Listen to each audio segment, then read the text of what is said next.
Ahora sí. Bien, buenas noches. En primer lugar, queremos agradecer la presencia de todos ustedes, porque es una forma de incentivarnos a seguir trabajando. En segundo lugar, queremos agradecer a los funcionarios del Galpón, a todos los funcionarios del Galpón que han colaborado con nosotros, como lo han visto ustedes, en forma increíble. Y en particular queremos saludar y agradecer al secretario general, a Héctor Guido. Esta es nuestra primera presencia pública que tenemos el gusto de estar hoy acá. Pero no es la primera actividad que desarrollamos. El 27 de mayo, prestigiosos técnicos uruguayos realizamos una actividad referida a la pandemia que nos afecta y que tantos cambios ha provocado. Queremos agradecer, por lo tanto, públicamente a la doctora Alejandro López, al doctor en Sociología Fernando Filgueiras y al doctor Carlos Batallani.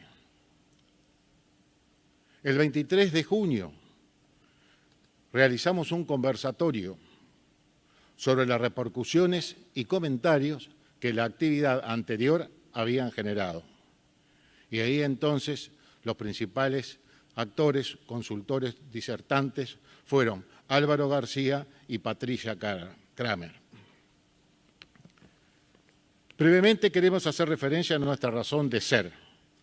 ¿Por qué iniciamos este camino? Algunos de nosotros participamos desde el Centro de Estudios Estratégicos 1815 que fundara y dirigiera el general Sereño. El Centro de Estudios Estratégicos 1815 marcó una etapa en la vida del país. Cuando recordamos algunos de los seminarios organizados y constatamos la pluralidad de opiniones, filiaciones políticas, ideológicas de los disertantes y de quienes aportaron por escrito trabajos sobre los diversos temas, nos da envidia y nos desafía. Cuando el general decidió cerrar la etapa de 1815, dejó claro una vez más dos cosas. No había herederos políticos y no había herederos del Centro de Estudios Estratégicos 1815. Así que un grupo de nosotros se puso la ropa de fajina y comenzamos e intentamos recrear el Centro de Estudios Estratégicos Ayuí, que sí quisimos que fuera una continuidad de aquel. Nos olvidamos de algunas cosas, como por ejemplo que la capacidad de convocatoria era completamente distinta y no sabemos por qué. Pero en realidad creemos que las enseñanzas recibidas nos hicieron ver que habíamos llegado fuera de tiempo. Ahora iniciamos un nuevo camino tratando de aplicar las enseñanzas recibidas. Ayuí, punto de encuentro, no es un centro de estudios.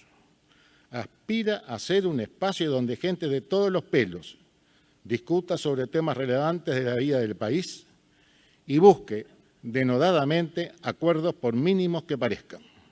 Siempre es posible avanzar desde ahí. Esa es otra de las enseñanzas del 1815.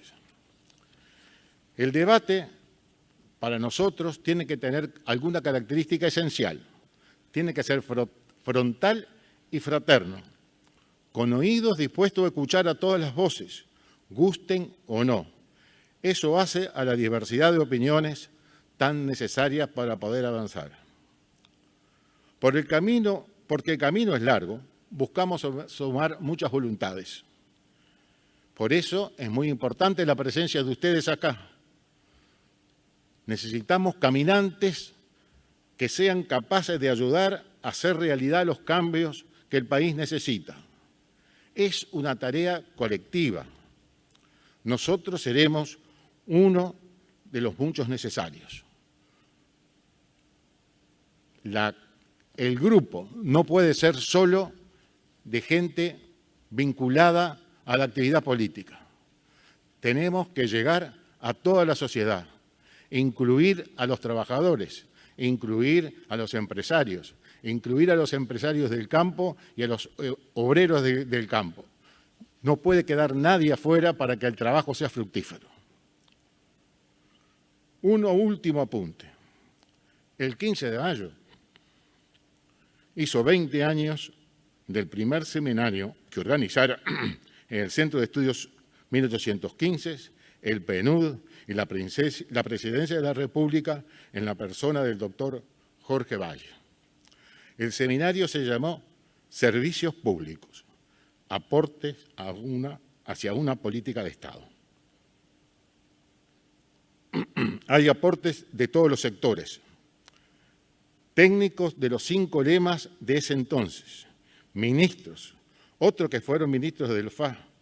No hubo muchos cambios en el país. No nos puede pasar lo mismo una vez más. El camino será difícil, lo sabemos, pero siempre lo hemos intentado. Hoy lo intentamos una vez más. Dicho esto, queremos invitar ahora a que pasen Fernando Butazzoni y Óscar Botinelli. Así que adelante Fernando, adelante Óscar.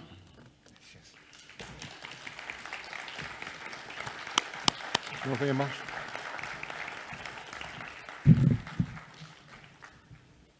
Bueno, buenas noches. Creo que se escucha bien, ¿no?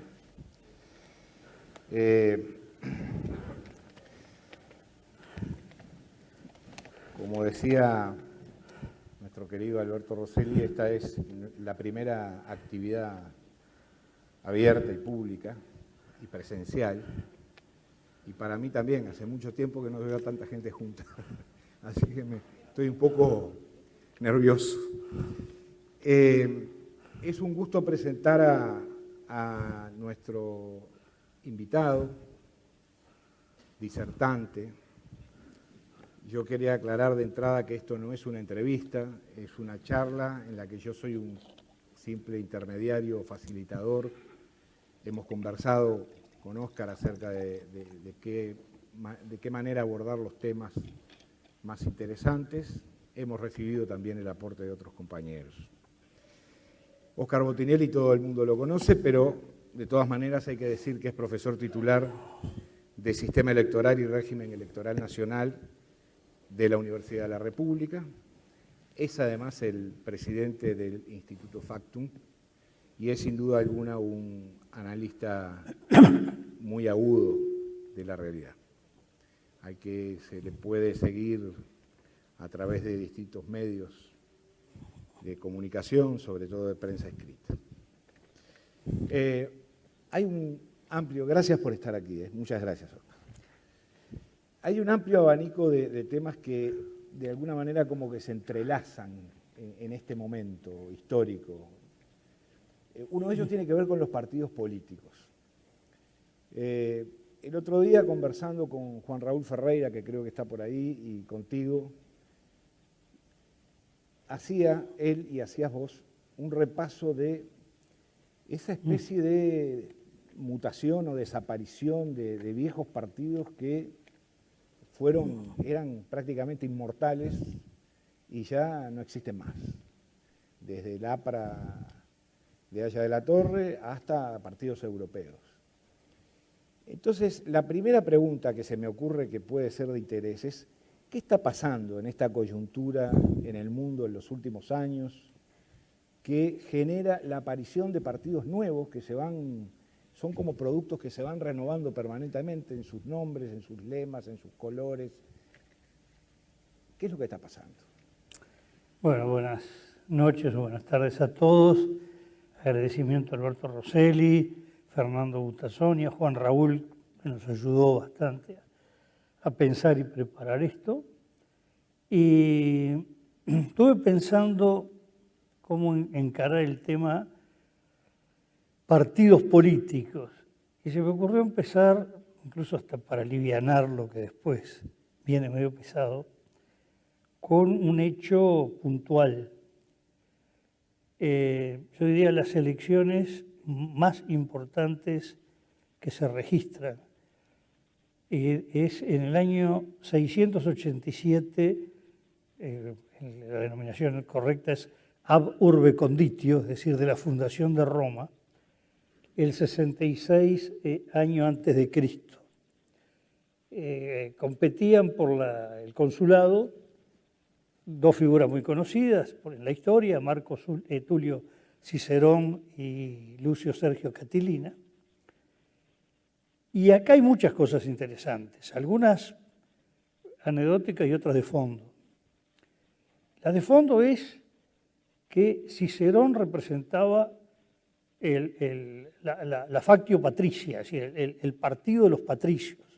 Patricio quiere decir los fundadores de la patria, que en realidad eran los fundadores de Roma, descendientes de los fundadores de Roma, que expresaban bien al grueso de los terratenientes y del sistema financiero, dicho en términos modernos.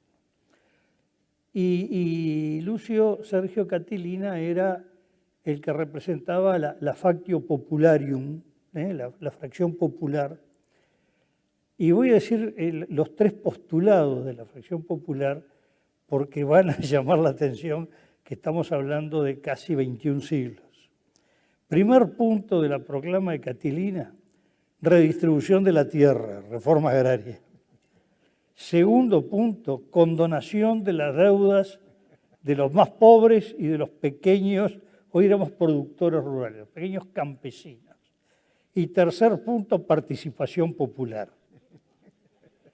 Bueno, esos tres puntos, 17 años después se cumplen cuando el gran joven sostenedor de Catilina llega al poder, que se llamaba, dicho en español, Cayo Julio César. Pero observamos que hay una clara confrontación de programas, de propuestas y de clases sociales y de intereses económicos. De paso, algunas anécdotas. Es la primera vez en la historia que se ha registrado la existencia de una verdadera campaña electoral.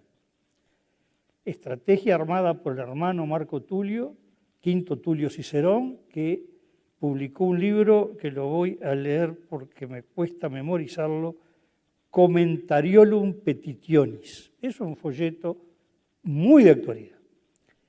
Es una de las veces, o la vez que en una contienda electoral existe lo que hoy llamaríamos un eslogan, o capaz que Cicerón fue el primer tuitero de la historia, que es muy conocido, en latín es Posque usque tandem Catilina butere patientia nostra, es decir, ¿hasta cuándo, Catilina, usarás nuestra paciencia? Pero es interesante que no es una frase suelta, empieza, termina cada discurso y cada párrafo parte del discurso con esa frase. Es el uso constante del eslogan. Y otra brillantez de Quinto Tulio fue agrupar los 4 grandes discursos y ponerle un título llamativo, Las Catilinarias. Es decir, que hace 21 siglos encontramos una serie de elementos modernos de jugar con la opinión pública para captar.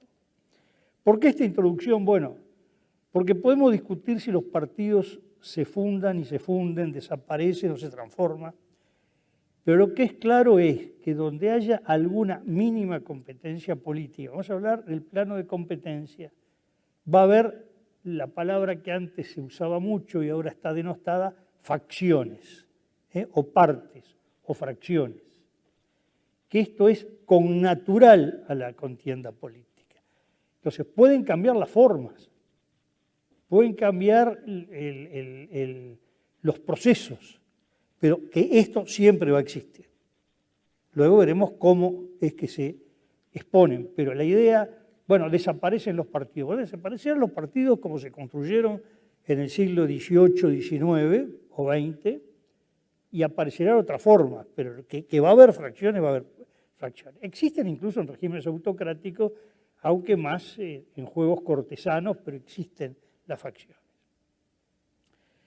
En el proceso moderno, los primeros que podían llamarse partidos o facciones lo encontramos en la Revolución Francesa, de donde surge el término derecha-izquierda. Los que estaban a la derecha de la presidencia y a la izquierda de la presidencia, incluso los que estaban más arriba, los montañeses. Y en la Revolución Americana, ¿no? Tenemos también los de Gran Bretaña, que quizás ahí es donde ya entra más en un juego más clásico parlamentario. Y en la América española, contemporáneo al proceso independentista, tenemos, bueno, el modelo rioplatense, que puede ser el modelo oriental una prolongación o una derivación del modelo rioplatense, planteado en el término argentino, entre federales y unitarios, que de alguna manera tenemos la lucha desde Artigas, y el modelo colombiano entre conservadores y liberales. Y aquí es importante ver cómo se crean partidos con pertenencias claras, nítidas y con nombres que duraron mucho tiempo y muchos de los cuales han desaparecido. Ha quedado el Partido Conservador en Gran Bretaña, no así el liberal, el Whig. Bueno, ahí vienen los cambios de nombre, pero digamos, lo blanco y lo colorado en Uruguay, que en mi interpretación empiezan en 1825. El 36 adoptan los colores, pero claramente están marcados con los sucesos del 25 y con raíces un poco anteriores. Y en Estados Unidos, bueno, si se considera que el Partido Demócrata es el continuador del Partido Democrático Republicano, es otro de los más antiguos del mundo.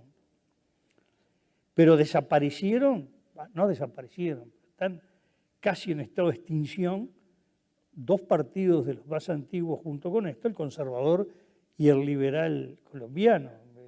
El conservador se mantiene como un partido más de gobiernos departamentales y el liberal casi ni eso, ¿no? No nos olvidemos también en el siglo XX la aparición de los partidos hegemónicos, que en algún caso únicos.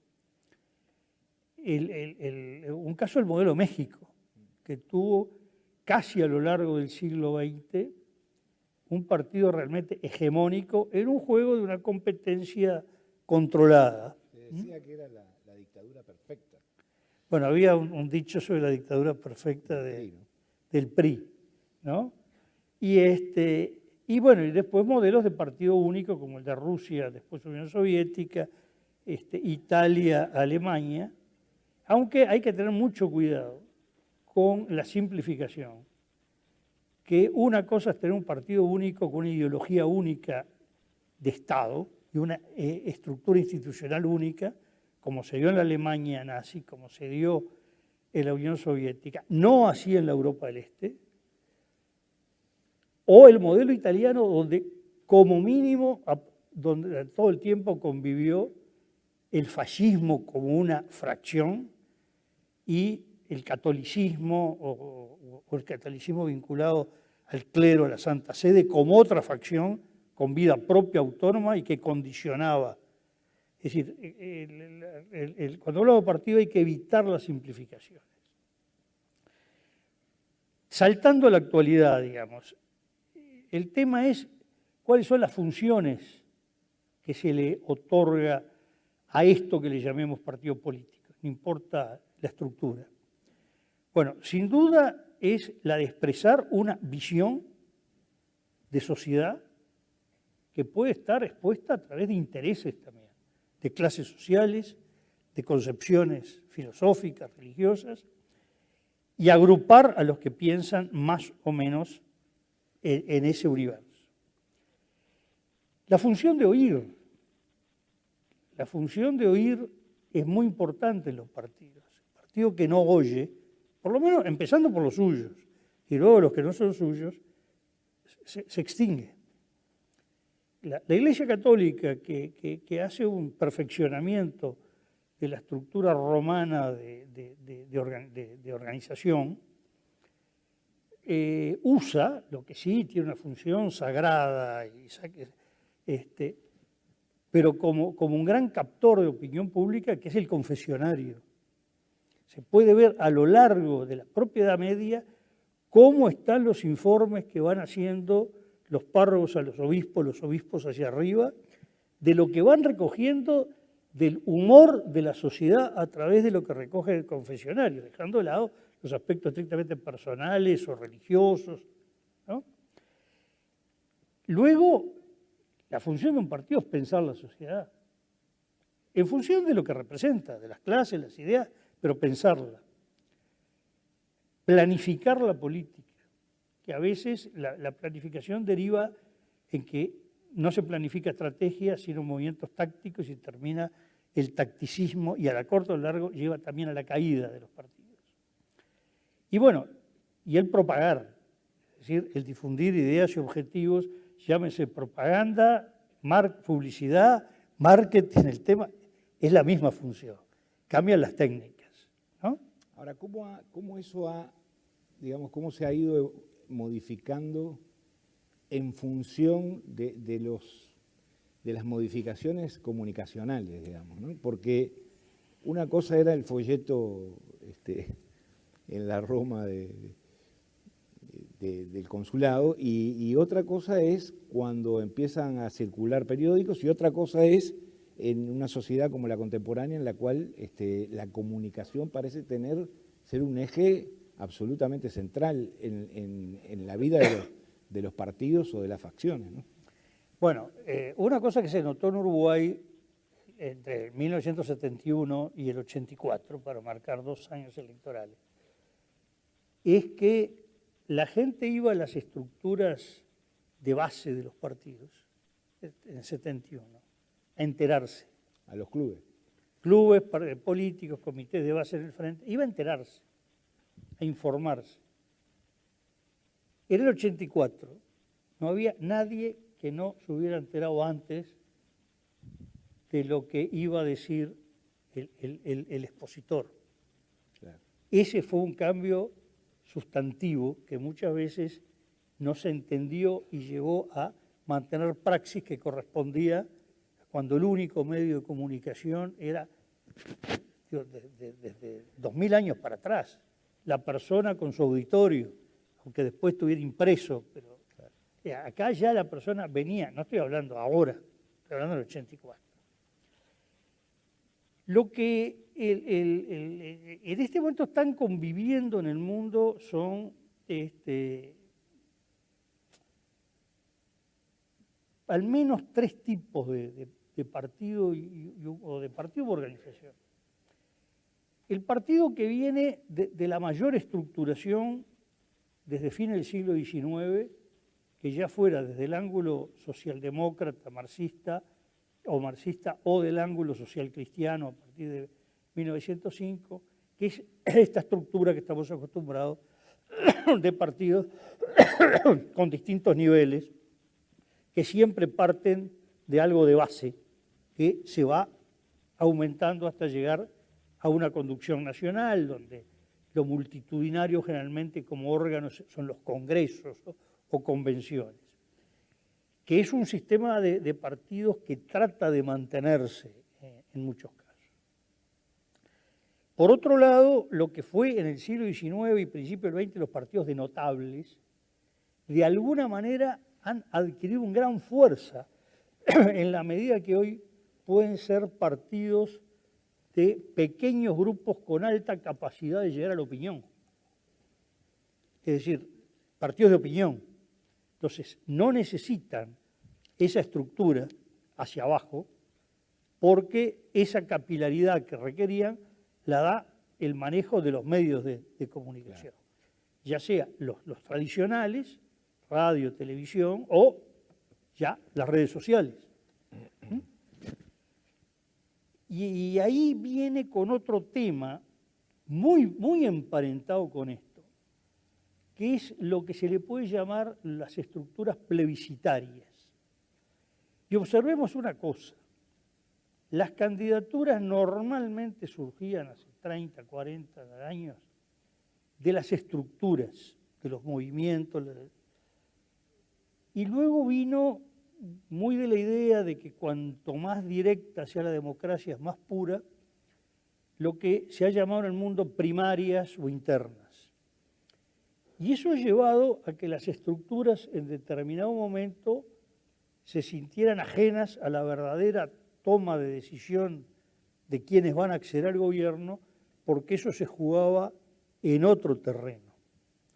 Y eso fue convulsionando un caso, por ejemplo, en España, el Partido Socialista Obrero Español, Felipe González tenía designado su sucesor Joaquín Almunia, y de repente aparece un desafiante, Josep Borrell, que actualmente es el, digamos, ministro de Relaciones Exteriores de la Unión Europea, y le gana la primaria.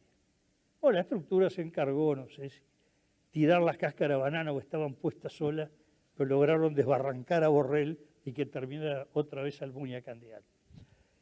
Pero se vio en muchos fenómenos, cómo las primarias han generado el sustituir a las estructuras y generar candidaturas y liderazgos o protoliderazgos carismáticos que actúan directamente con un público seguidor o con medios de comunicación. Y lo último que interesa es una experiencia que viene en si uno lo hubiera, esta conferencia que me había dicho hace un año, hubiera dicho las cosas distintas, que es la búsqueda de los partidos digitales. Es decir, la idea que, bueno, tiene que ver con mucho con una idea muy rusoniana de que la democracia pura es la democracia directa que busque la voluntad general, y las redes o los instrumentos digitales como la forma que esto se pueda hacer sin necesidad de que se desplacen a una plaza millones de personas. Y esto fue la ocurrencia del movimiento Cinque Stelle en Italia, que juntó un humorista muy popular, Beppe Grillo, con un genio de la informática, Casaleggio, y un gran mal humor en la sociedad, muy difuso ideológicamente, porque no era necesariamente de izquierda ni de derecha o de centro, había de todo.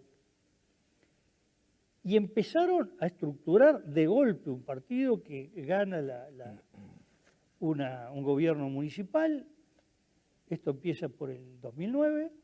2013, para sorpresa de todos, y la sorpresa ha dado que las encuestas daban lo que sacó y los propios encuestadores no creían que eso se fuera a producir. Creían que la gente decía, no, dice esto, pero después votan. Bueno, sacó el 20% de los votos en su primera elección. Y no tenía un local en toda Italia. Todo era estructura de barrio, de ciudad, de provincia, de región y nacional, todo digital. ¿No?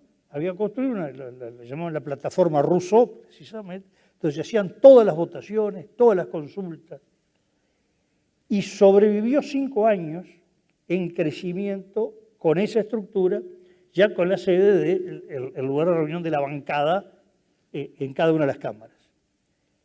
Y en el 18 puso a prueba este experimento.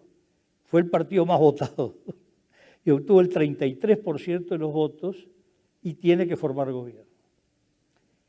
Y forma 3 gobiernos de alguna manera. El primero, aliado con el centro derecha, donde tiene uno de los 2 viceprimer ministros y un primer ministro, presidente del gobierno, más o menos equidistante, que hoy es el líder de Cinque Stelle.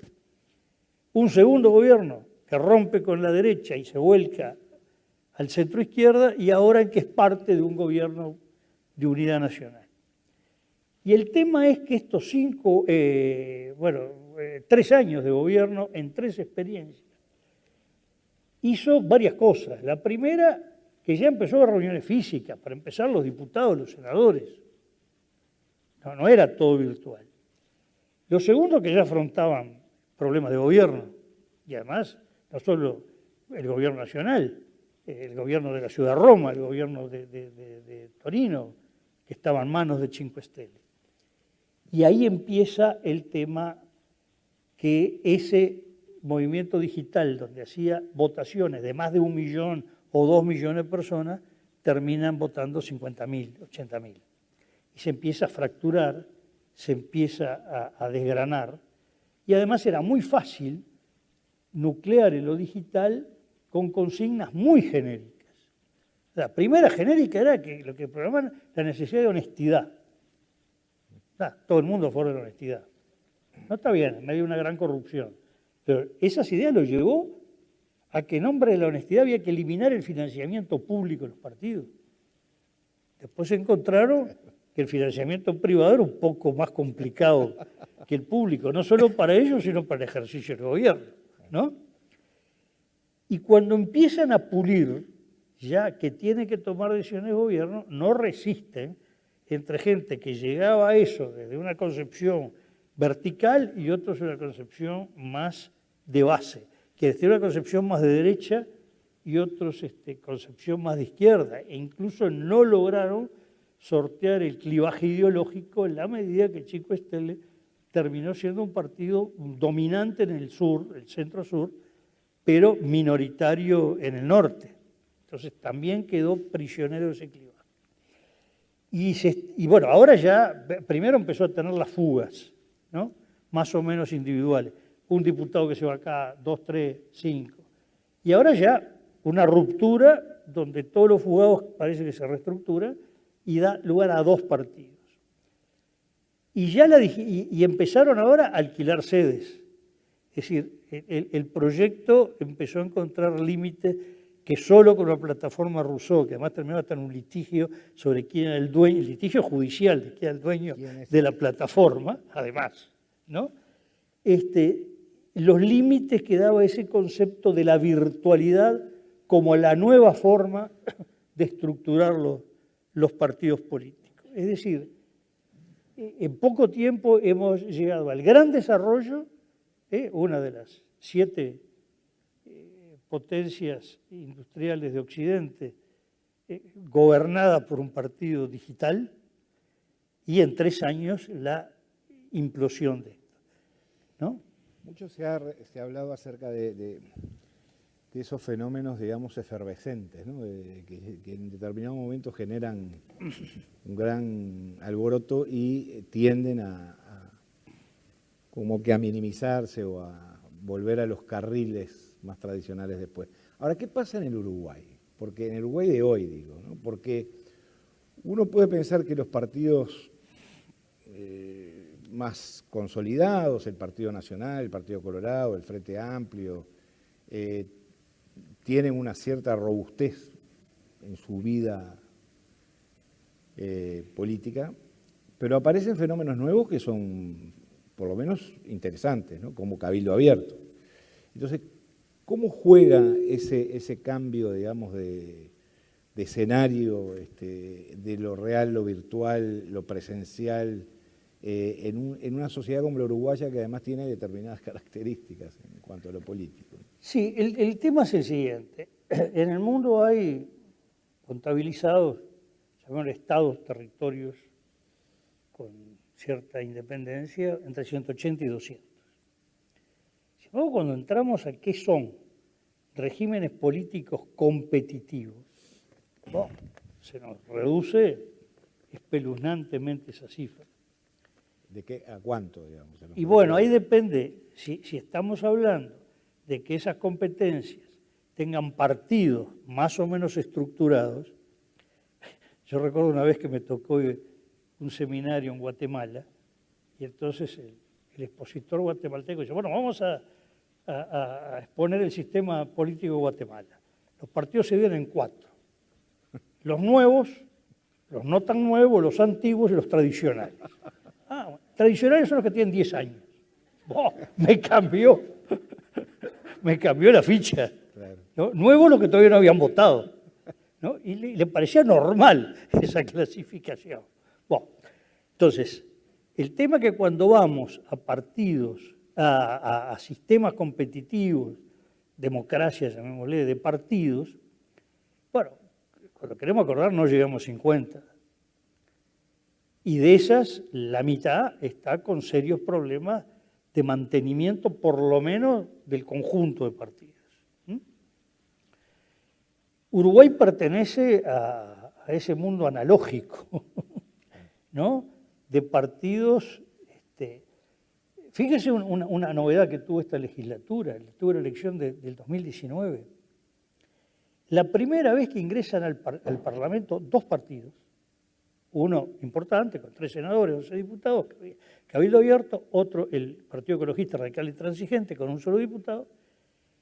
La primera vez que ingresan dos partidos cuyos antecedentes no es ser ni escisiones, ni transformaciones, ni fusiones de las 2 etapas fundacionales del partido que hubo en Uruguay, que fue 1825 al 36, vamos a no discutir cuál de las 2 fechas, pero por ahí, o el periodo 1905-1910, cuando surgen los partidos social-cristianos, la Unión Cívica del Uruguay, después adopta ese nombre, y el Partido Socialista, que deriva, socialista, comunista, y el Frente Amplio, cuando se forma, es un crisol donde hay elementos blancos, elementos colorados, elementos de las 2 distintas ramas de ese socialismo, del socialcristianismo, y después, bueno, otros partidos nuevos han sido escisiones del Frente Amplio, transformaciones de... Es decir,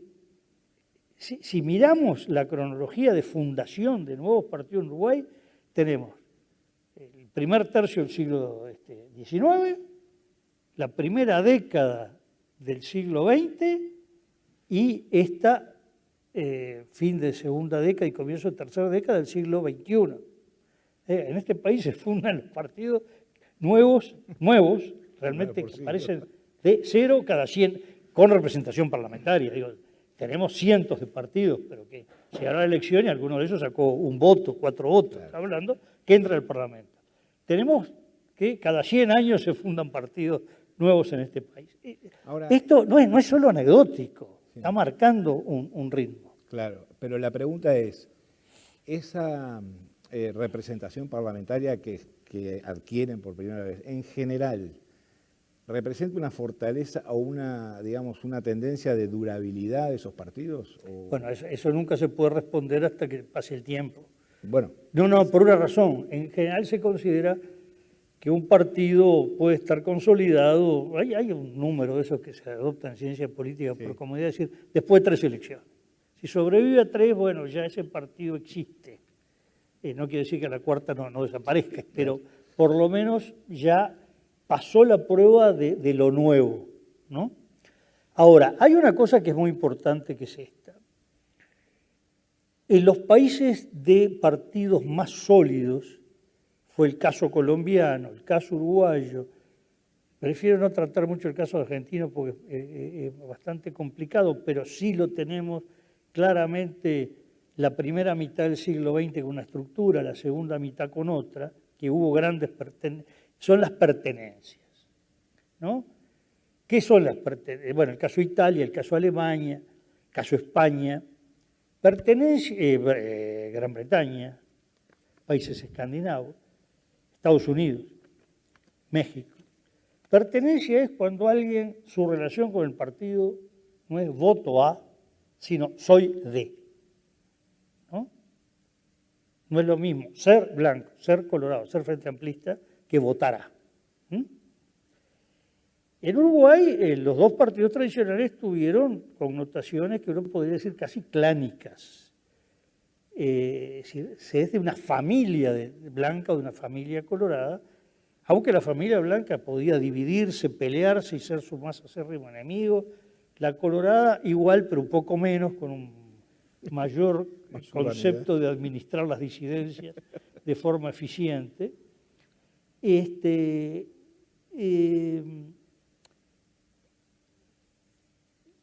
eso dio una solidez que cuando hablamos del voto, que se puede contabilizar con bastante certeza desde 1920 hasta la elección del 66, lo fundamental en Uruguay era la reproducción intrafamiliar del voto. El Frente Amplio logra el crecimiento porque se produce la ruptura más bien con carácter, digo, siempre hay quien cambia partido, pero como gran fenómeno, porque se produce la ruptura intrafamiliar del voto. De Hogar Blanco Colorado surge los nuevos votantes frente amplista. Y este es un fenómeno constante, incluso es medible, hasta 2004. Ahí se produce otra nueva ruptura intrafamiliar del voto que se expresa con nitidez en 2019, de Hogar Frente Amplista, votante de otros partidos, ¿no? Es decir, cumplió el ciclo de esa reproducción intrafamiliar. Esa ruptura hacia un solo lado, además, porque puede haber rupturas pendulares. No, esta ruptura siempre unidireccional. El Frente Amplio iba acumulando siempre 2, 3, 4% del electorado, que era producto de hijos de hogares de otros.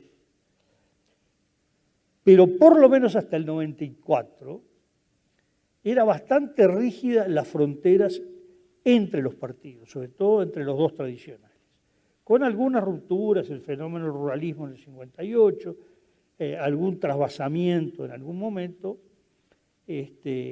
pero en general se ve mucha estabilidad. Incluso cuando se observa la relación partidos tradicionales con el fenómeno del Frente Amplio, se empieza a ver que el Frente Amplio, que tiene una base de lo que fue los partidos chicos anteriores, digamos, pero duplica eso casi, y resulta que vemos que toda su duplicación fue caída colorada.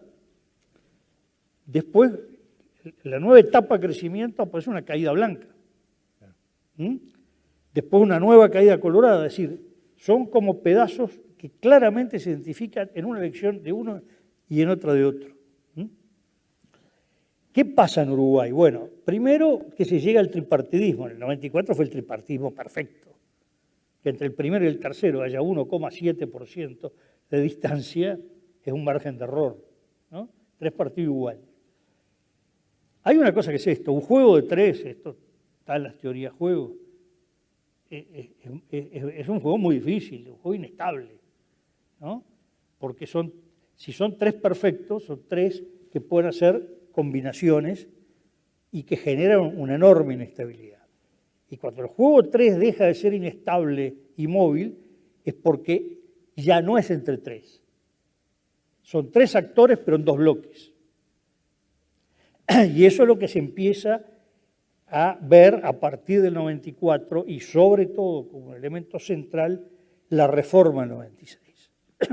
La reforma del 96 es un ataque directo a las pertenencias partidarias.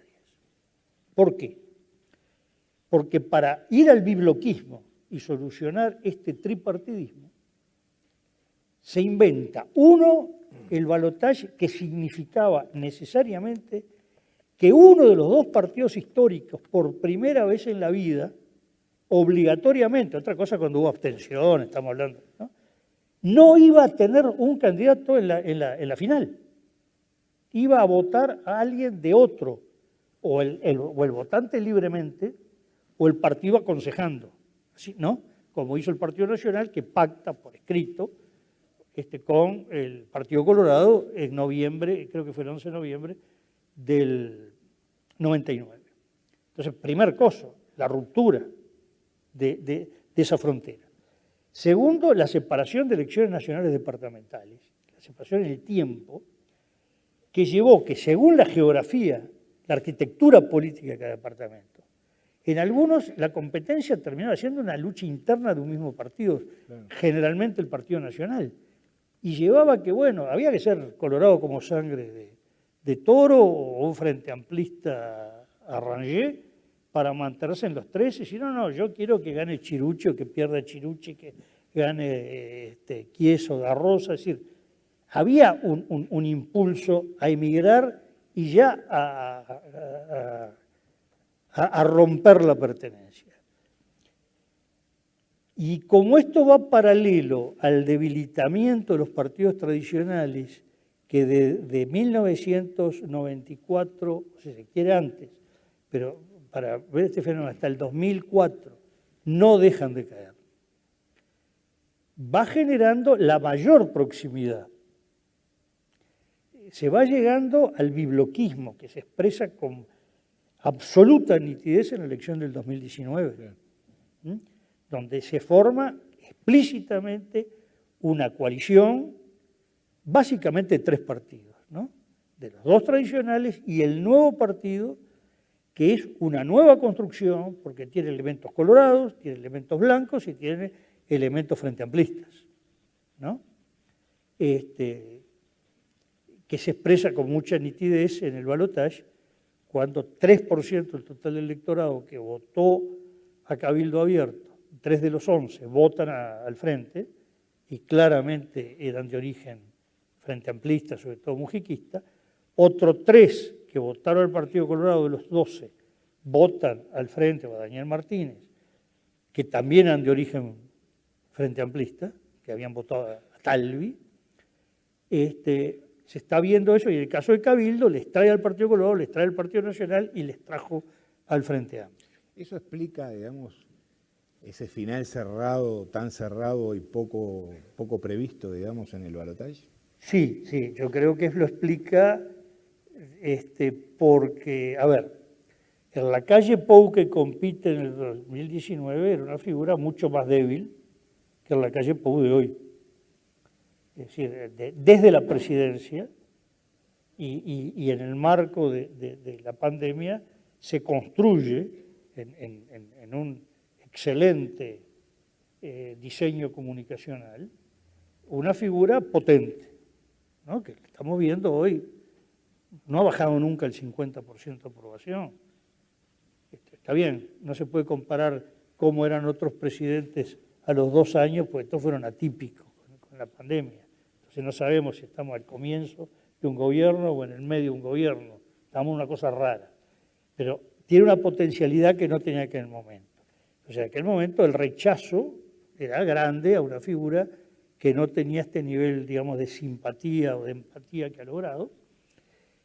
Y además porque, bueno, había bases entre nacional populares que expresaba Cabildo y ciertos sectores del Frente, o más socialdemócratas, que expresaba el discurso vallista y que expresaba también sectores del Frente, que eran más afines al voto, al discurso que se veía más del liberalismo económico de la calle Pou.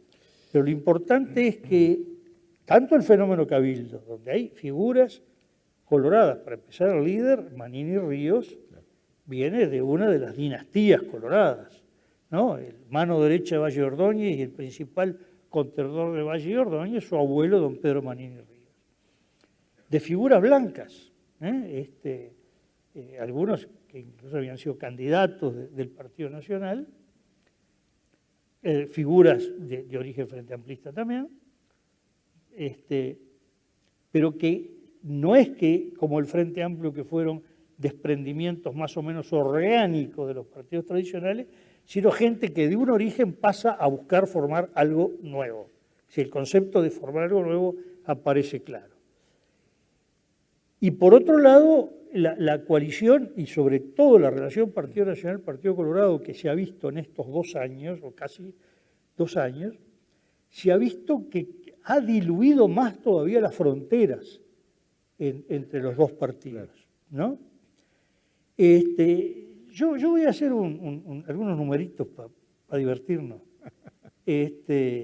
Antes quiero recordar, porque me había olvidado, muchos de ustedes deben tener una hojita en la cual pueden formular por escrito alguna pregunta, si quieren, y después al final se las vamos a hacer a Óscar para que la responda, 2 o 3 o 4 de ellas.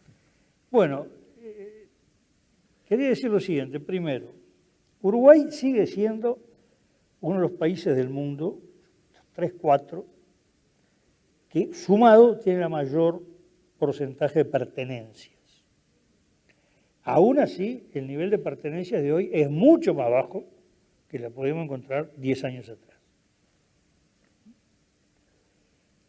Y después de pertenencias un poco entreveradas, por ejemplo, lo blanco y lo nacionalista. Hay una relación de 3-1 de los que se definen blanco y los que se definen nacionalistas. suman el 16% de gente que se define blanco nacionalista y vota al Partido Nacional. Sin embargo, hay otros 4, entre blancos y nacionalistas, que se definen así y votaron a otros partidos. Básicamente a Cabildo o al Frente. Los que se definen colorados y vallistas, 4 votaron al Partido Colorado, que son 2 y 2, en los redondeos.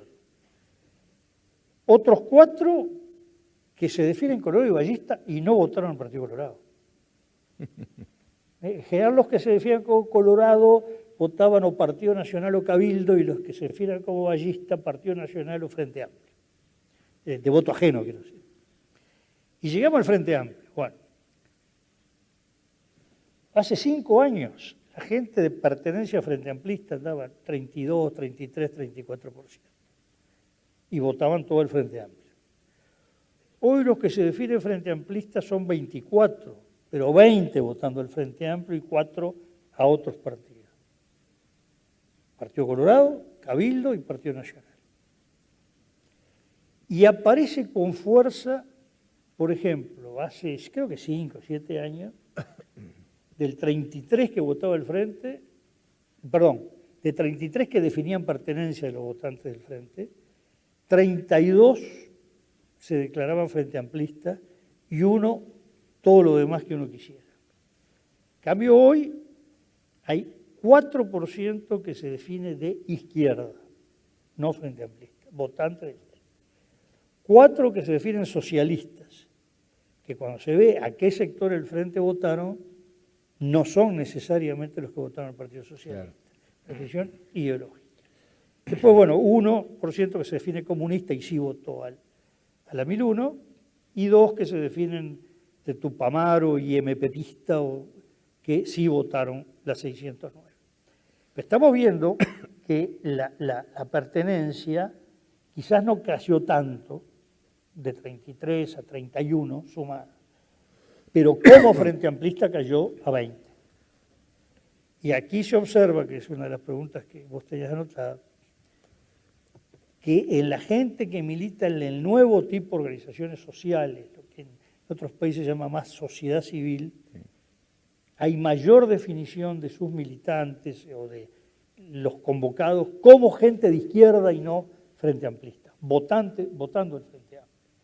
Es decir, hay una caída del Frente Amplismo que claramente aparece después del 2019. Este es otro fenómeno interesante. Aparece después de la elección. ¿Hay algún ensayo, digamos, de explicación de ese fenómeno? ¿Es un golpe a raíz de la derrota? ¿Es una reflexión acerca de los caminos políticos de la izquierda? Al diablo. Esto es para 3 conferencias. No, primero, por una razón.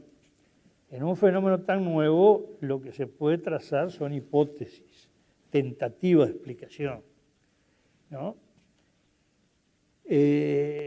Yo diría, la percepción que se tiene, y con otros indicadores, es que el quiebre de credibilidad en el Frente Amplio se produce a partir del 2014. El tercer gobierno del Frente es donde se ve un Frente Amplio que empieza a perder asidero, digamos. Hay que tener cuidado con lo siguiente. Entre el 2009 y 2014 el Frente Amplio tiene casi exactamente el mismo electorado desde el punto de vista porcentual. Y de 2004 a 2009 cae 2,5 puntos. No es el mismo electorado. De 2009 al 14 los números son los mismos, pero no toda la gente es la misma. El Frente Amplio, por ejemplo, cae mucho entre el 4 y el 9 y después entre el 9 y el 14 en las capas medias. Y crece en las capas más bajas. Es decir, compensa. Entonces, el número aparente dice, estuvo todo igual. No, no estuvo igual. Acá hubo una gran desilusión y acá hubo una reilusión que no se mantuvo. Porque uno de los efectos del 19 es que ese sector social se cae. Entró y se fue. o entró en el 9 o entró en el 14, pero no llegó al 19. Hay muchas desilusiones del Frente Amplio. Una, digamos, obvia, la construcción de utopías lleva a imaginarios, además cada cual pone en ese imaginario cosas o irrealizables o de realización menor, ¿no? Entonces siempre entre la utopía y la realidad hay algún crujido, eso es inevitable. Bueno, en segundo lugar, porque hubo pérdidas en clases sociales. La mayor ruptura del Frente Amplio, la más nítida, inicial, pensemos lo siguiente, el Frente Amplio cuando se funda tiene poco electorado, conviene hablar de Montevideo, que es donde la geografía electoral, la geografía territorial y clases sociales se pueden ver con nitidez. En el interior existe eso, pero no expresable en el voto. En 1971 y de vuelta en el 84, las tres coordinadoras del Frente Amplio de más alta votación, casi iguales, fueron la M, E y F. Es decir, para decir centros, Positos, La Teja y el Cerro. 71 y 84. Todas en más o menos una vez y un tercio lo que era el promedio de Montevideo. Lo peor de todo, el eje de Cuchilla Grande, ¿no? El Frente Amplio bajísimo, ¿no? Por cerca de la mitad de su electorado Montevideo, un poquitito más y nada más. En las últimas elecciones, no digo la última, en las últimas, miramos nacionales, miramos departamentales. En la zona de la M, Punta Carreta, Positos, Parque Buceo, Parque Valle, el Frente Amplio vota por debajo de la mitad del Cerro y la mitad de La Teja. Digo, La Teja en el sentido grande, ¿no? Sí, sí. La Teja, Paso Molino, Nuevo París, en fin, ¿no? La E. Vota por debajo de la mitad. Y vota por debajo de lo que había votado Montevideo. Es decir, ahí es nítido a nivel de clase social, donde hay además toda una serie de fundamentos por qué las clases medias se desilusionan y abandonan el Frente Amplio.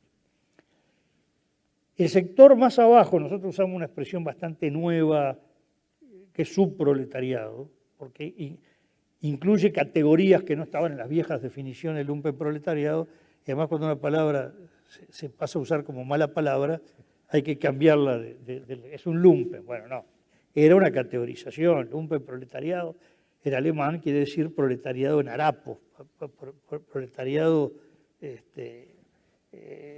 medio vagabundo, bohemio, no sé.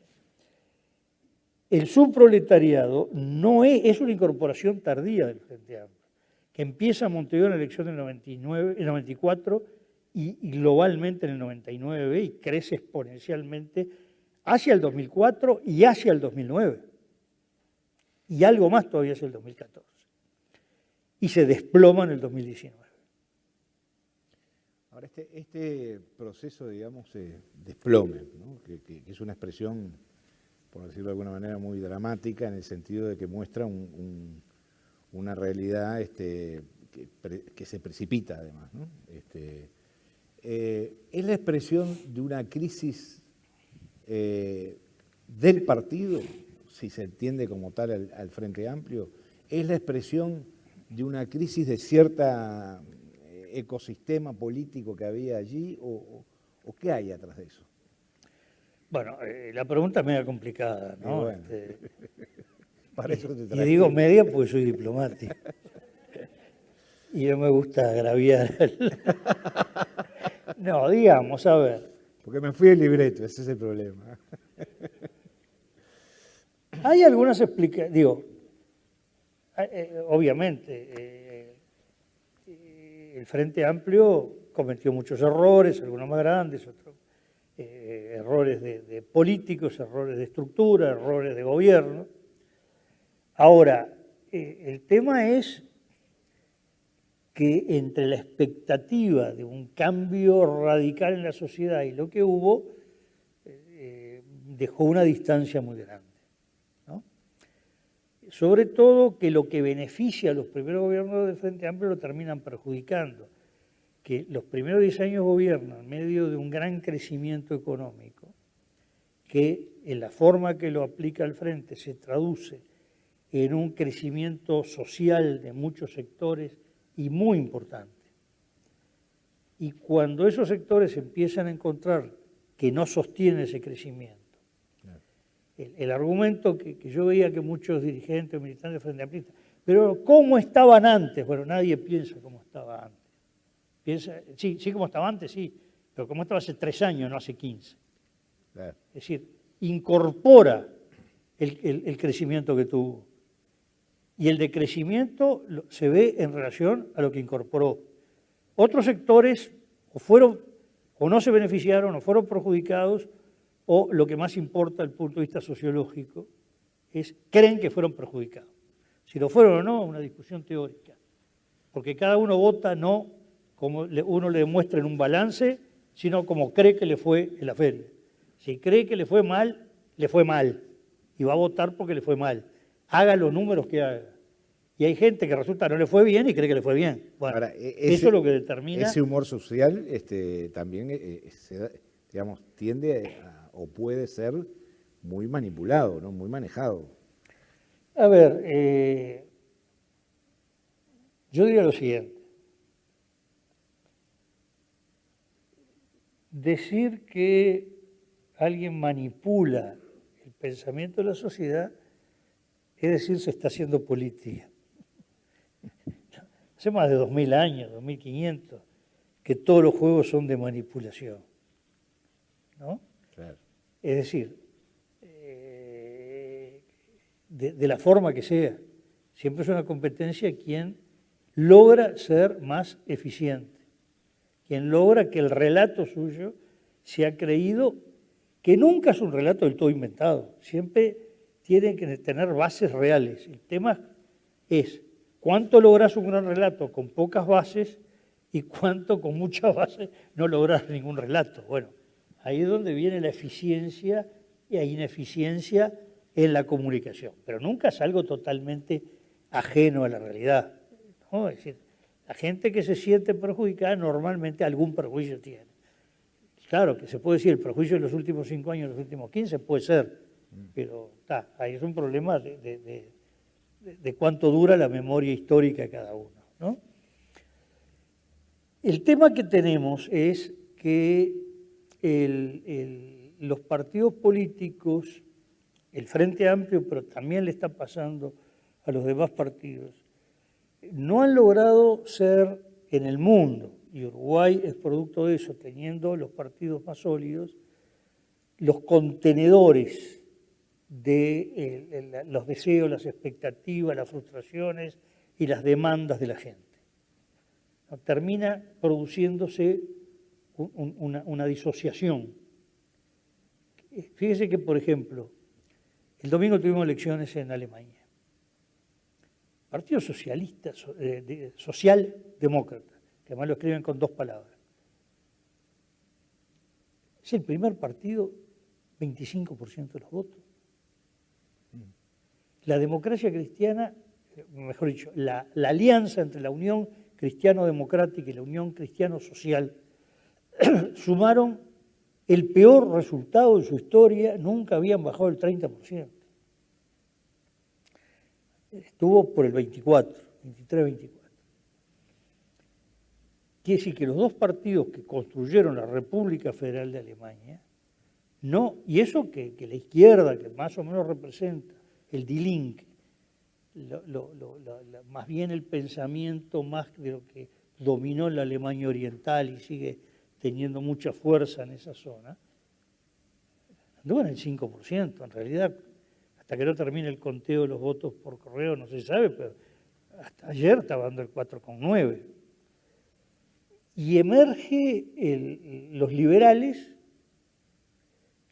cosa que duplica lo que fue su historia, ya la viene duplicando hace tiempo un poco, ¿no? Y los verdes. El Partido Verde se transforma en el tercer partido de Alemania y la llave de la constitución de gobierno.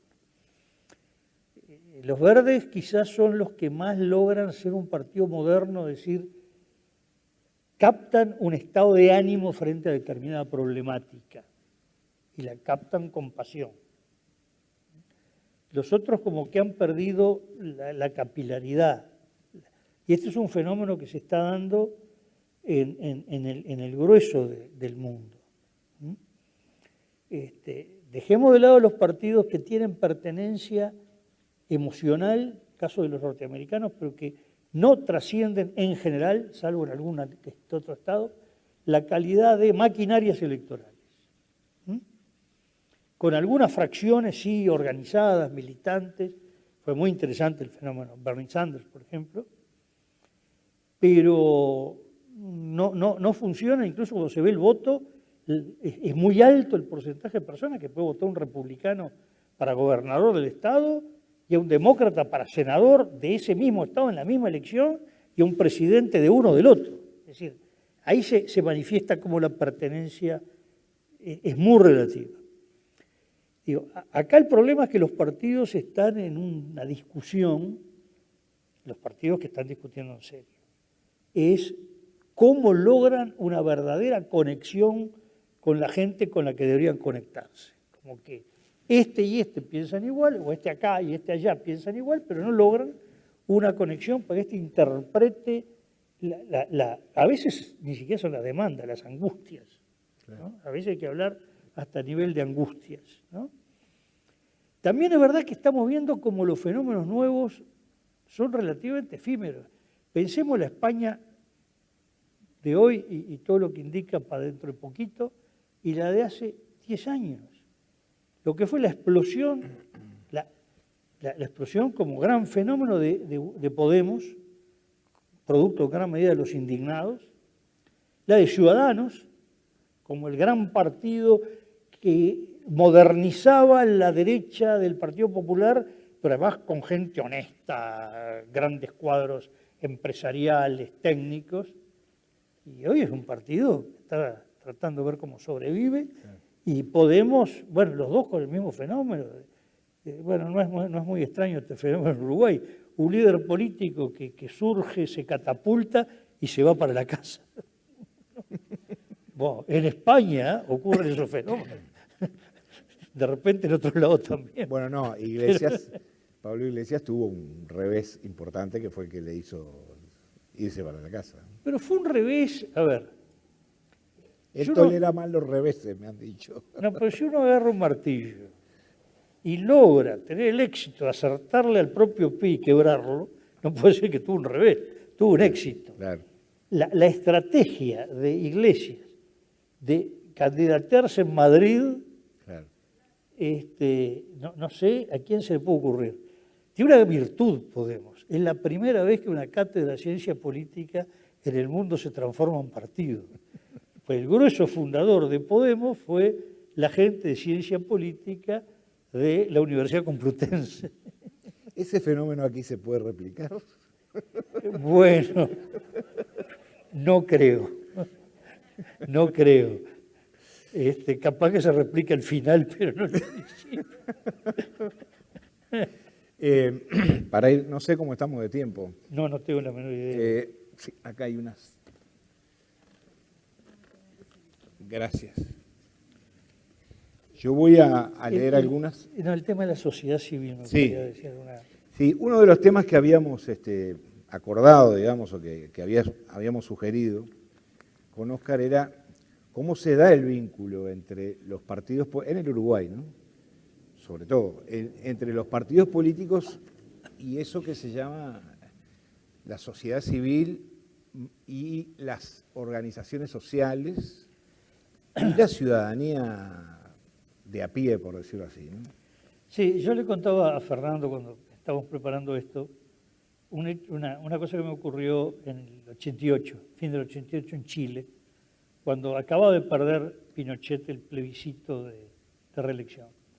Entonces, bueno, gente de distintos países haciendo sus charlas, y había unos venezolanos, más bien de la Venezuela, que era de Acción Democrática, los socialdemócratas, el COPEI social cristiano, y hablaban del problema entre los partidos y la sociedad civil y los partidos. Yo no entendía nada. Quiero ser más claro, ningún uruguayo entendía nada. Porque para nosotros las organizaciones civiles podía discutirse quién era prolongación de quién, si la organización social del partido o el partido de la organización social. Pero uno miraba el movimiento, que además en aquel momento para nosotros organización social era el movimiento sindical, el movimiento estudiantil y la universidad en general, es decir, más allá de lo estudiantil. Lo otro eran medias organizaciones no muy grandes, y donde uno encontraba, no, acá lo que pasa es que el juego entre la corriente y los comunistas, acá no, dominan esto, no, acá esto, otro, lo que pasa es que estos se partieron. Pero todo era un mapa de partidos políticos y se veía los partidos políticos o influidos por o dirigiendo. El fenómeno que ha ocurrido en Uruguay es primero una división de formas, de estructuras entre las organizaciones sociales clásicas, es decir, el movimiento sindical, un movimiento estudiantil que no tiene la potencia que tenía décadas atrás, y también la universidad que ha perdido mucho de la riqueza, quizás lo que criticaban le daba una fortaleza, que era que estaba muy con corrientes muy organizadas y estructuradas, y ahora hay cruces mucho más complicados. Y el surgimiento de lo que en otros países se llama sociedad civil, y acá le hablamos, también usamos organizaciones sociales, que son más bien distintas formas, no necesariamente con vocación representativa en el sentido, yo tengo una masa de afiliados de la cual surge mi poder, sino más bien, uno diría, de representación temática. Yo marco un tema que tengo gente que sigue porque piensa así, con mucho poder de convocatoria. Claramente, tres de este tipo de estructuras, que son diversas además, no son monolíticas, pero lo que podemos llamar derechos humanos, que está más bien concentrado en todo lo que es las consecuencias del periodo dictatorial. El género, feminismo y diversidad tienen 3 hitos en el año de convocatorias muy grandes. Es decir, no son estructuras de representación como los sindicatos, y sí tienen un nivel muy amplio de convocatoria. Y ahí lo que se observa, más allá de que parten de temáticas específicas, ¿no? Si bien los sindicatos se puede decir que son específicas, pero son más globalizadoras por la propia función del sindicato, del sindicato como movimiento sindical, no hablo de cada uno en particular. Lo que se observa es que tiene una actitud de distancia o de separación con lo que es la política más tradicional, la política partidaria, e incluso con las organizaciones sociales clásicas, ¿no? Donde hay algún juego hasta más de considerarse que esto es más puro que lo otro, ¿no? Eso también es un viejo tema que en la izquierda se dio entre que la militancia sindical era más pura que la militancia partidaria. Y ahí es donde se nota que las pertenencias son menores. Es decir, como que hay, yo diría, casi una pertenencia a la concepción de mundo que expresa esa temática o esa sociedad civil, que se considera, primero, que no se le ve como la demanda de un postulado específico, aunque pueda traducirse, sino como una visión de mundo en que, bueno, el género, la equidad o esto o lo otro, los derechos humanos, tienen un valor universal, globalizador. Y hasta una estética tiene, ¿no? Bueno, que eso se expresa en una estética. Bueno, lo que se observa, que es un tema, cuando uno ve a nivel etario lo que es la militancia político-partidaria en la izquierda y lo que es la militancia en las organizaciones sociales de nuevo cuño, vale decir, lo que es sociedad civil, tenemos una distancia muy grande, casi una inversión de pirámide, ¿no? Es decir, esta nueva forma de organización y de convocatoria tiene una dinámica mucho más juvenil que la política partidaria. Y yo diría que la organización social clásica ha quedado en el medio, entre otras cosas, por el achicamiento de peso de la estudiantil, ¿no? Aunque no sé si la sindical no tiene un poco más de... Estoy hablando de la izquierda, porque cuidado que el Partido Nacional exhibe un nivel de militancia y de convocatoria juvenil muy alta. Sí. muy alta y creciente. No así el Partido Colorado, que quizás es el que está etariamente más ubicado hacia arriba de la pirámide. Y luego, bueno, Cabildo es una construcción nueva, pero aparece también una convocatoria juvenil importante. Ahí más difícil porque uno tiene mucho menos datos, ¿no?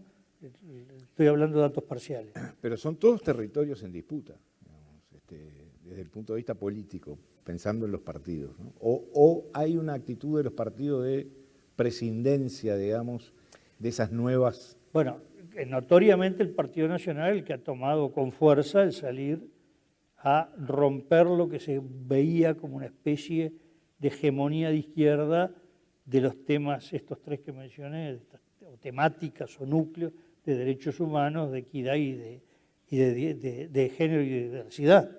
Ha salido con gran fuerza en esto, con controversias internas, con gente que le rechaza y le molesta, pero ha salido a disputar el terreno. Prácticamente es el único que ha salido a disputar ese terreno, lo cual desde un punto de vista estrictamente electoral es inteligente, ¿no?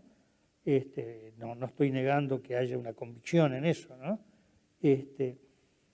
Ahora, acá hay un tema que no es ajeno a otros países, es un fenómeno que en Uruguay llega tarde, esto de la separación entre lo político y lo social, y sobre todo lo social de nueva agenda. Uno lo vio, bueno, cito el caso de la anterior Venezuela, después uno lo empezó a ver en Europa.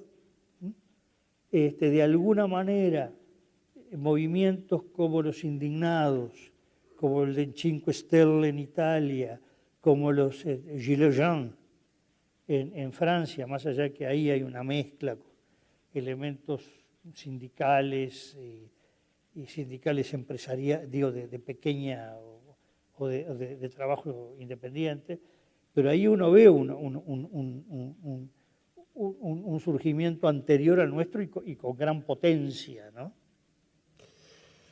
Te voy a hacer ahora algunas preguntas que algunos participantes enviaron.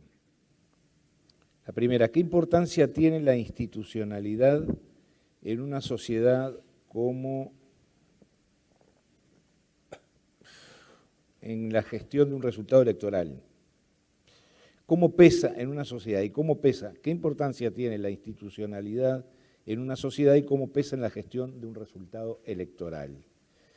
Y hace una acotación, nos entusiasmamos con resultados de izquierda en América Latina en forma demasiado homogénea, dice.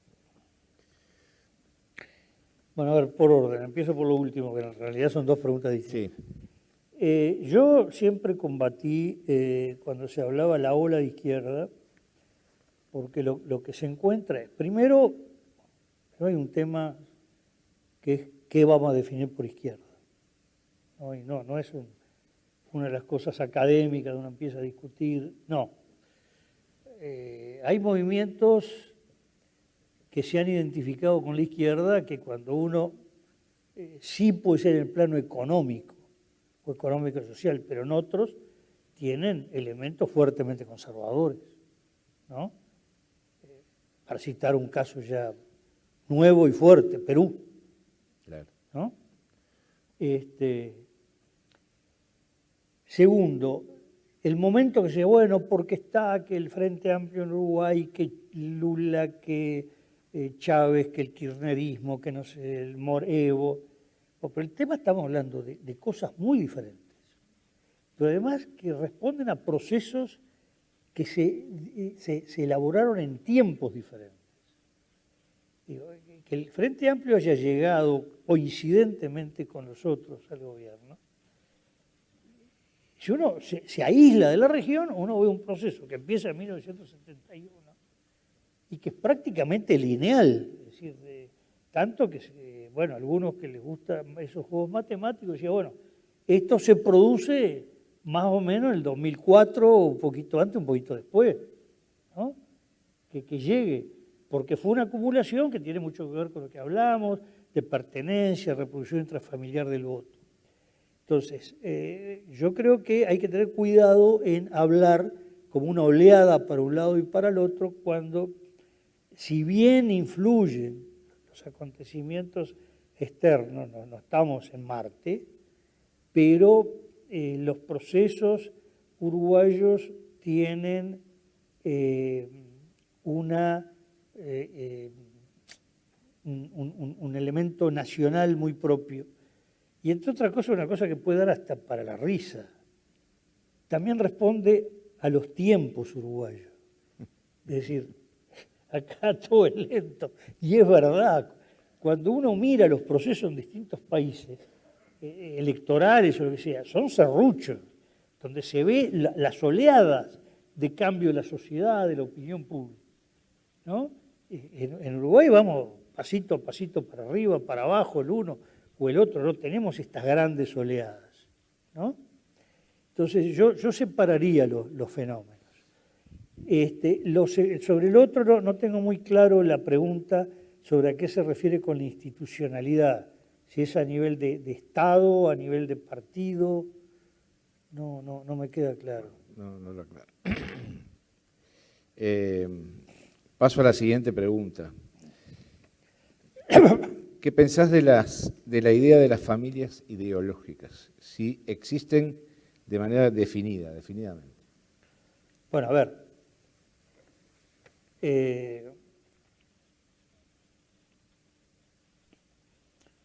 Sin duda hay, primero, no quiero irme muy largo en la explicación, pero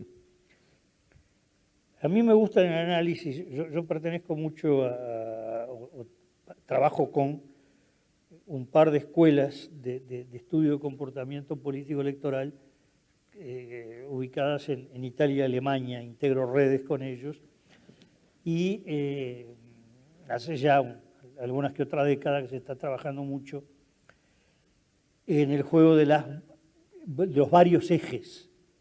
Es decir, hay un eje que es un poco más en lo político institucional, derecha-izquierda, pero un eje que tiene que ver con lo cultural, con los valores, con lo cultural antropológico, conservador-liberal. Hay otro eje que tiene que ver con el concepto del Estado, de la economía, que va desde el mayor libre mercado a el mayor regulación o dominio del Estado. Y podemos encontrar algunos otros. Y no necesariamente convergen. Probablemente podíamos tener a principios del siglo XIX, fin del XIX, principio del XX, la correlación donde si alguien era de izquierda era para una economía o del Estado o sin capitalismo, y a su vez ateo o antirreligioso, y todas las variables estaban en la misma dimensión. Eso fue cambiando, ¿no?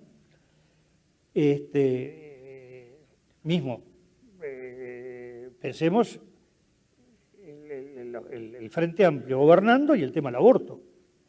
Claro. Bueno, tenemos las puntas ahí adentro, ¿no? Entonces, el tema es que entre los distintos partidos hay diferencias y aproximaciones que permiten en determinado momento, en función de lo que es lo relevante en esos momentos, hacer agrupamientos que se le podrían llamar familias ideológicas, pero que pueden ser cambiantes. Miremos solamente en esta legislatura.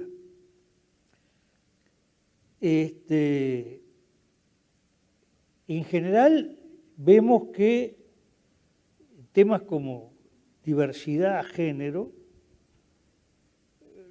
se ha construido una especie de gradeo donde se ve groseramente, ¿no? Siempre, Frente Amplio, Partido Nacional muy estirado, yendo de una punta a otra, Partido Colorado también con alguna oscilación o estiramiento, y Cabildo. Tomemos otro tema que tiene que ver con el Estado y encontramos una aproximación Frente Amplio Cabildo, Partido Colorado con variantes internas y Partido Nacional. Es decir, cada temática que elegimos, encontramos que las cercanías y lejanías son diferentes. Incluso en una temática puede haber muy cercano dos partidos, que en otra temática son los enemigos acérrimos. Claro. Sí, el juego es mucho más complicado. Las familias ideológicas funcionan cuando uno dice, bueno, en este momento, tomando en cuenta este conjunto de elementos, predomina la cercanía entre estos respecto a estos. Pero eso no es proyectable por secula seculorum. Todo depende cómo jueguen las temáticas, ¿no? ¿Y a la hora de las elecciones? Bueno, ahí va a depender de muchas cosas.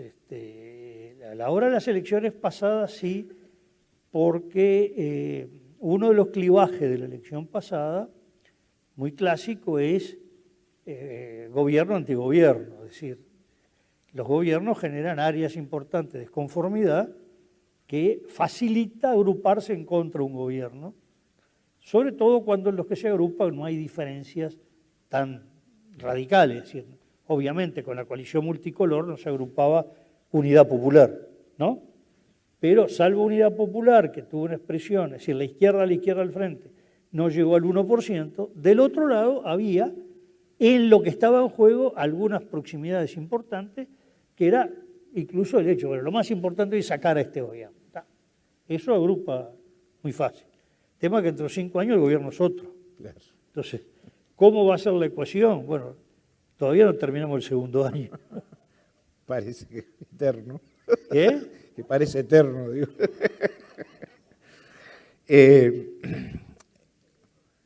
¿En qué medida la revinculación del Frente Amplio con los movimientos sociales y el territorio posibilitaría ampliar el electorado como reformulación de una visión estratégica?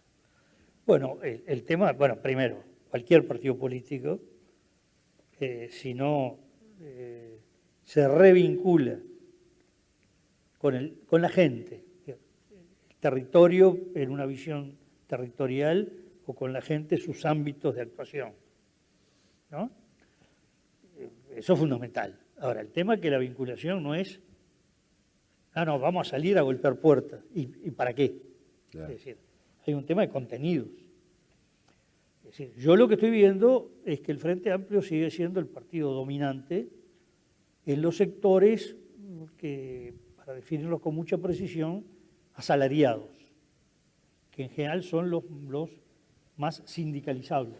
No quiero decir que agrupa a los sindicalizados, sino al tipo de actividad sindicalizable, ¿no? Tiene un discurso muy fuerte hacia ahí, de alguna manera expresa, a veces mejor, otras peor, pero digo, tiende a expresar las demandas, los intereses, las visiones de ese sector y es claramente dominante. Mucho más en los funcionarios públicos que en los privados. En los funcionarios públicos es mucho más que dominante, pero también en los privados. Pero el Frente Amplio tiene una disociación muy fuerte con el trabajo no asalariado. Y ahí tenemos lo informal, y la informalidad, acá uso la palabra que se usaba en sociología y no que ha usado últimamente el Frente Amplio, que es si está inscrito en una planilla, no, la estructura de trabajo. ¿Está? El individuo está en formas que por la manera que se desempeña en la vida no es el ideario formal. Entonces, los sectores que constituyen, digamos, el subproletariado se han alejado del Frente, el Frente no ha logrado una fuerte vinculación. Y el fenómeno, hay un esfuerzo por revertirlo del Frente, sobre todo hay algunos sectores del Frente más vinculados ahí, pero todavía no ha logrado romper el movimiento hacia afuera que ahí se produjo. Después ya el que trabaja por cuenta propia, que no necesariamente es distinto al asalariado, porque a veces es un asalariado que complementa, y el asunto que es lo que le más pesa en su cabeza. Si le pesa la calidad de asalariado y le pesa la calidad de trabajador por su cuenta. El trabajador por su cuenta es un trabajador que le ha ido bastante mal en este último tiempo y sobre todo en la pandemia, y sin embargo mantiene la misma lejanía con el Frente Amplio que tenía en 2019. ¿No? Ahí hay un fenómeno de por qué por ejemplo, es un sector que, hablando de lo económico, se considera que está mal, que está mal la política en materia de ingresos del gobierno, en materia de fuentes de trabajo, en materia de precios. ¿Y qué opina el presidente? Apruebo. ¿Ah? Ese es un tema bastante interesante. Después las capas medias, ya técnicas, profesionales, es donde el Frente Amplio tiene mayor cercanía en algunos puntos ideológicos, es decir, es lo más liberal en lo cultural, y el Frente ahí, pero es con el que ha logrado, se ha provocado una mayor distancia en lo económico, llamémosle. Y después sí, el Frente en general nunca tuvo una gran sintonía con lo que en la terminología moderna se llama pequeña burguesía en forma restrictiva, que es el pequeño y mediano empresario, comercio, productores, si no estamos hablando de lo más profesional o tecnológico. Y ahí el Frente nunca logró una gran enganche y ahí la distancia sigue siendo grande. Y bueno, el tema es que la llegada a los segmentos de gente no son universales. Es decir, no es que todos piensan igual, quieren lo mismo y requiere de enganches específicos. Uno ve que, yo veo ahí un poco no claro, mucho menos claro al Partido Colorado, pero sí veo bastante más claro cómo está jugando las políticas segmentadas el Partido Nacional y Cabildo. Claramente Cabildo hacia esa pequeña burguesía y hacia su proletariado, y el Partido Nacional también a esa pequeña burguesía, pero también tiene un discurso hacia las capas medias profesionales y técnicas, hacia el subproletariado, donde no le anda el discurso o la praxis, lo que quiera, es hacia el nivel asalariado, donde tiene lo que estamos viendo, perdón, estoy haciendo algunas afirmaciones que es de estudios bastante incompletos y de un periodo muy anormal como es este último. Tenemos que ver cómo sigue, ¿no? Pero por lo menos como aproximación al tema, ¿no? La última la pregunta dice, ¿existe algún paralelismo entre los programas de los partidos y la pérdida de votantes en un gobierno que ha llevado políticas sociales adelante y las ha ejecutado ajustadamente? A ver, primero,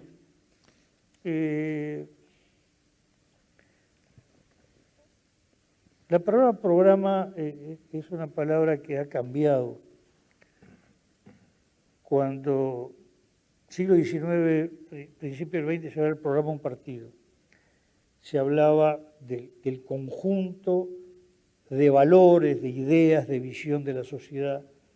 Y hoy cuando se habla del programa, sobre todo en Uruguay, no en otros lados, se habla de qué se va a hacer con los hospitales, con las escuelas, con las carreteras, es decir, se liga más a planes de gobierno. Yo quiero más bien contestar, pero de alguna manera es lo mismo que dije antes, en el medio de las dos cosas. Es decir, qué cosas de la acción de gobierno beneficiaron a quiénes y cuáles no. Y quiénes, independientemente de lo que hace el gobierno, no se sintieron beneficiados, o se sintieron perjudicados, y quiénes no. Y ahí es donde me parece que tiene que estar el análisis. Porque además, si una acción, vamos a suponer que se puede llegar a una fórmula perfecta, es decir, este sector se benefició por ABC y cree que no se benefició. Bueno, ahí requiere un estudio. Claro. ¿Por qué diablo alguien se considera perjudicado y por otro lado se considera que se benefició? Y siempre cuando se estudia algo, las variables de explicación se encuentran. El tema de estudiarlo, ¿no? Pero no es porque qué injusta la gente y qué desagradecida. Cuando se pierde por algo. Además, otra cosa. Primero, el Frente Amplio. Hago este cálculo a ver si logro explicarme, porque a veces a uno le cuesta. Supongamos que ninguna persona cambia de voto a partir del 2004, ¿no? La gente se muere, se incorpora un nuevo votante y el que votó el 2004 vota en el 4, 9, 14 y 19. Frente Amplio en el 2019 tenía que haber llegado al 56% del electorado. No al 39%. ¿Qué quiere decir esto? Bueno, primero todavía, cada vez menos, pero todavía sigue corriendo la ventaja que mueren más no frente amplistas que frente amplistas. Cada vez menos, ¿no?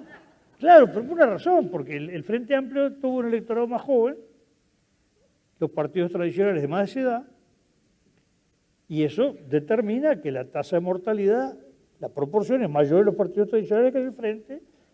El Partido Nacional ha logrado un fuerte rejuvenecimiento, además, y lo que se ve el fenómeno muy claro es el Partido Colorado. Claro. Además, basta ver los circuitos de votación. Uno mira, los circuitos más edad es donde vota mejor el Partido Colorado, ¿no?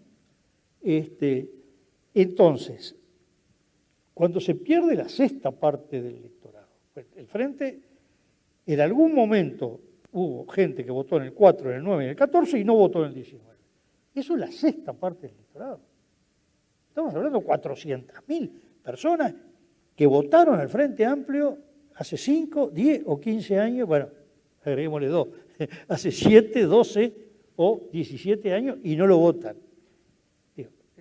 No hubo unas ondas marcianas que enloquecieron a la gente, algo ocurrió, ¿no? Entonces, ese algo son deficiencias, falencias. Bueno, el tema es identificarlas. Lo que nosotros hemos logrado en nuestros estudios es lograr algunas identificaciones de clases sociales donde esos segmentos se sintieron perjudicados. El por qué, bueno, eso ya son explicaciones me muerdo más para, largas. ¿Eh? Me muerdo para no seguir, digo, porque realmente es un tema apasionante, ¿no? ¿Por qué la gente siente que debe cambiar y después siente que no estuvo tan bueno cambiar, etcétera, ¿no? Sí, ojo que acá en Uruguay, digo, esto no es Argentina.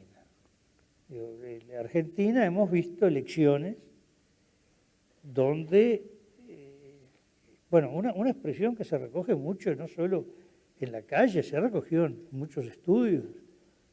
Reiteradamente aparece la expresión "nos engañaron".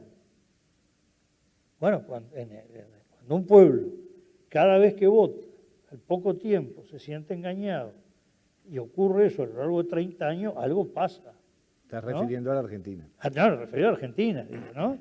Como dice, bueno, a mí me vendieron un buzón, me vendieron 2, me vendieron 3. Por favor, si yo compré un cuarto, el problema es mío, no del que vende buzones, ¿no? Entonces, hay una actitud en Argentina de explicar como que fue engañado el pueblo. Es muy reiterativo. Y además es tan reiterativo como esos ciclos económicos, que es el gran boom económico, luego la caída, luego el boom. Entonces, eso tiene una explicación, lleva a esos fenómenos de gran corrimiento electoral. Ahora, aclaremos, los grandes corrimientos electorales en Argentina, si lo miramos en términos peronismo y no peronismo, son importantes, pero no tan grandes. Claro. Lo que pasa es que el peronismo se ha dividido en 80, pero el peronismo rara vez baja de, grosso modo, el 40%. Y el antiperonismo rara vez baja del 40%. Después hay un 20% que puede estar oscilando. Siempre aparece algún no peronista en el peronismo y algún peronista dentro del no peronismo, ¿no? Caso Pichetto o Cobos, para el otro lado. Ahora, el caso uruguayo, los deslizamientos son mucho mayores. Es verdad que fue muy grande esta caída que produce el Frente, pero cuando hablo de 400.000 votos y 16 puntos, estoy hablando de 15 años, no de una elección a la otra, y menos de un día para otro. Y estos fenómenos, evidentemente hubo un fenómeno de ciertas de cosas que defraudaron del gobierno del Frente Amplio, que están muy identificados, repito, a nivel de segmentos sociales, bueno, los que para unos eran virtud, para otros no, lo que se ha llamado, por ejemplo, la formalización, muchos lo siguieron como la creación de una administración muy burocrática, muy asfixiante, pasó mucho en nivel de profesionales, de técnicos, ganan más, sí, pero sienten que están permanentemente, digo, no estoy haciendo un juicio sobre lo que hizo el frente, estoy haciendo un juicio sobre lo que la gente siente, ¿no? Sí, pero nos persiguen, nos agotan, no nos dejan vivir, ¿no? Bueno, hubo una idea de un ejercicio del poder excesivo. Y sobre el subproletariado, digo, hay una cosa que es esta. Si bien son categorías nuevas, el elemento central no es tan diferente al lumpenproletariado. Si vemos los tratados, que además no tenían los elementos empíricos que desarrolla la sociología mucho después, pero que caracterizaba el comportamiento político del lumpenproletariado, era muy claro, y esto se expresa en el subproletariado, que es una clase social muy inmediatista, que tiene poca visión de futuro, de ver largo, que no tiene capacidad de autodefensa, es lo opuesto al trabajador organizado, al asalariado. Es decir, la creación de sociedades, no hay una defensa de esos sectores reivindicatorios, lo que lleva a que sean los sectores más susceptibles al liderazgo, a la figura paternal. En ciencia política se usa, o en sociología política, la expresión paternal autoritario. Ten cuidado con la palabra autoritario porque se usa muchas veces como dictatorial. No, paternal autoritario es el padre, que a su vez es cariñoso y tiene autoridad. Autoridad es encuadrar y proteger. Es un segmento que se necesita protegido. En esa búsqueda de figuras he encontrado a Pacheco Areco en un momento, fugazmente en Montevideo a Tabaré, después sí, más claro a Mujica, ahora parece una disputa entre Mujica y Manini, ¿no? Como figuras claves, digo, ¿no? Pero hay que entender que así como es un segmento que el Frente Amplio lo ganó con promesa, es decir, con creación de un imaginario muy cerca de la llegada al poder, ¿no? Pero es un fenómeno que tiene más de 10 años. También cuando esas expectativas se frustran, se pierde rápidamente. Porque el tema, no, pero mire qué y cómo va a construir, no, estoy mal. Y efectivamente fue el sector que tuvo un crecimiento y una caída más rápida en los dos sentidos.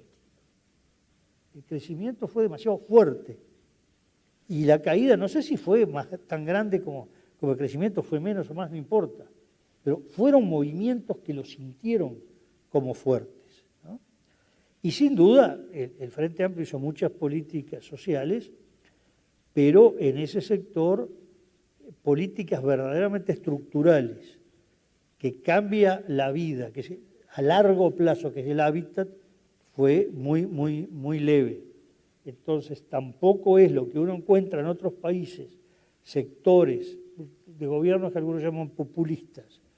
Yo, por ejemplo, recuerdo la elección de 2018, mayo del 2018 en Venezuela, que uno iba en las afueras de Caracas, y ya en el estado Miranda, y la actitud de la gente que había recibido esas viviendas, esos complejos habitacionales de hormigón, básicamente, bueno, era un compromiso total que tenía con la revolución bolivariana, producto que le había cambiado la vida al tema habitacional, ¿no? Lo que más le había cambiado la vida era el tema habitacional.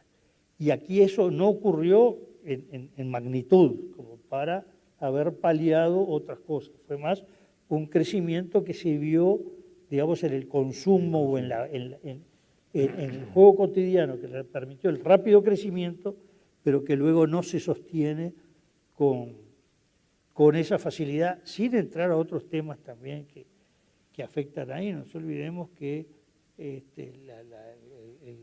tráfico de drogas ha sido también un elemento que ha permeado mucho por esos sectores y ha neutralizado políticas del Estado también, ¿no? Es decir, hay muchos factores complejos. Óscar, gracias por haber estado. Yo quiero invitar a Cristina Olivera, que debe andar por ahí, para que cierre. Cristina es integrante de la comisión directiva de Ayuí Punto de Encuentro, para que cierre esta actividad. Le quiero agradecer muy especialmente a Óscar, no solo por estar aquí, sino por haberse prodigado en las respuestas y en la relación con todos. Gracias. Bueno, yo agradezco porque además hubo una preelaboración contigo, con Juan Raúl Ferreira, con Alberto Rosselli, que nos permitió venir algo preparado, pues después hubo un montón de temas que no los habíamos hablado. Buenas noches. En nombre de la directiva provisoria y ampliada de Ayuí, integrada por nuestro presidente Alberto Rosselli, Ana Olivera, Carolina Payas, Marcelo Estefanel, Asdrúbal López, Juan Raúl Ferreira, Miguel Brechner y yo, queremos agradecer en primera instancia a Óscar, que es una maravilla siempre escucharlo, siempre nos deja nuevas interrogantes y nuevos desafíos para afrontar, a Fernando por la dinámica tan bien lograda en este diálogo, a todos los presentes y a los que nos están siguiendo vía YouTube por streaming. Después, en especial, si bien ya Alberto agradeció, me gustaría agradecer a las autoridades del Galpón y a todos los trabajadores que estuvieron a la orden en cada una de las necesidades que tuvimos para que este evento fuera posible y saliera de la manera que salió. Perfecto. Ayuí Punto de Encuentro está buscando elaborar espacios de diálogo fraterno donde nos motive a construir un proyecto de país progresista, por lo cual estamos muy congratulados con la charla de hoy, que nos plantea muchos desafíos y muchas interrogantes que tenemos que desafiar para lograr llegar a ese proyecto de país, así como las dos otras charlas anteriores que nos abrió la cabeza en cuanto al mundo de la tecnología, a la realidad universitaria que tenemos hoy y otras tantas como la comunicación, cómo está bloqueada la comunicación y cómo podemos transgreder eso para que lo que nosotros pensamos trascienda en estos momentos. Y bueno, esto es la primera charla presencial, ya tuvimos 2 virtuales y en diciembre tenemos pensado hacer nuestra segunda charla presencial en el marco del 105 aniversario del general Líber Seregni. Los invitamos a todos a participar, a entrar en la página web y a mandarnos todas las inquietudes que tengan para ser tenidas en cuenta en las próximas actividades. Muchas gracias y nos vemos. Bueno, muy bien. Gracias a ¿Quién todos. quemará las últimas banderas? ¿Quién sabe del silencio en el camino? ¿Quién puede desafiar a la memoria de un pueblo que construye su destino? Cuando él miró hacia atrás venía su gente, a paso lento pero decidido, llevando viejas bolsas con sus sueños, sin dar el horizonte por perdido. ¿Quién quemará las últimas banderas? El agua del Ayuí como un espejo refleja el campamento y su equipaje, bordonas de guitarras en las coplas, el fuego de los ojos y el coraje. Quizás no imaginaban que su ejemplo enseña que partir no es la derrota. 2 siglos han pasado desde entonces, orgullo de esta tierra la redota. ¿Quién quemará las últimas banderas?